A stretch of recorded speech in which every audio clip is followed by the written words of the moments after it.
অনেককেই দেখা যায় আজকাল মসজিদে, বিশেষ করে যুবকদের ভিতরে এই জিনিসটা খুব বেশি দেখা যায় যে আমরা এমন কিছু প্যান্ট এবং এমন কিছু গেঞ্জি পরি যে প্যান্ট এবং গেঞ্জিগুলো রুকুতে গেলে প্যান্ট নিচের দিকে সরে যায়, গেঞ্জি উপরের দিকে উঠে যায়।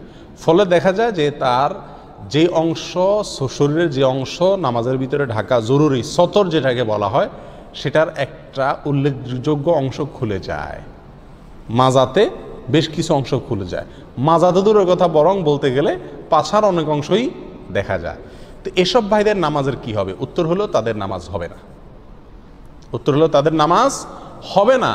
আপনি যদি নামাজে দাঁড়ালেন, রুকুতে যান আর সেজদায় যান, এই সময়ে যদি আপনার প্যান্ট নিচের দিকে সরে যায় আর গেঞ্জি উপরের দিকে উঠে যায়, তাহলে সেক্ষেত্রে যদি আপনার সতরটা প্রদর্শিত হয়, দেখতে পায় মানুষ বা খুলে যায়, কেউ দেখুক আর না দেখুক, তাহলে আপনার নামাজ হবে না। কারণ নামাজের ভিতরে আপনার সতর ঢাকা ফরজ।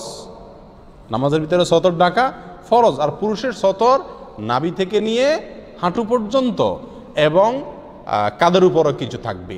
তো এই যে নাভি থেকে হাঁটু পর্যন্ত ঢাকা ফরজ, আপনি যখন রুকুতে গেলেন তখন ফরজটা ছুটে গেলে কি গেল না, যখন সেজদায় গেলে তখন ছুটে গেলে কি গেল না। অনেক যুবক ভাইদের এই সমস্যাটা দেখা যায়। এরকম দেখা গেলে সেই যুবক ভাইদেরকে আমরা খুব সুন্দর করে বিনয়ের সাথে, নম্রতার সাথে, আদর করে বুঝাই দেব, ভাই বা বাবা, তোমার নামাজটা আবার পড়তে হবে, কারণ তোমার সতরের অংশ দেখা গেছে।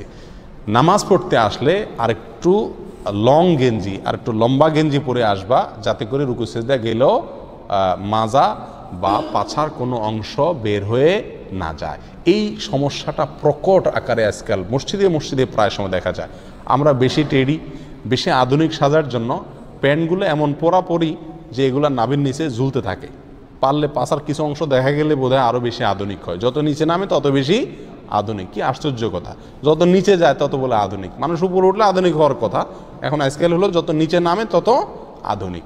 আর গেঞ্জি হলো যত উপরে উঠে, যত শর্টকাট হয় তত হলো কি আধুনিক। হাস্য করে সমস্ত আধুনিকতা। আল্লাহ তাআলা আমাদেরকে হেফাজত করুন।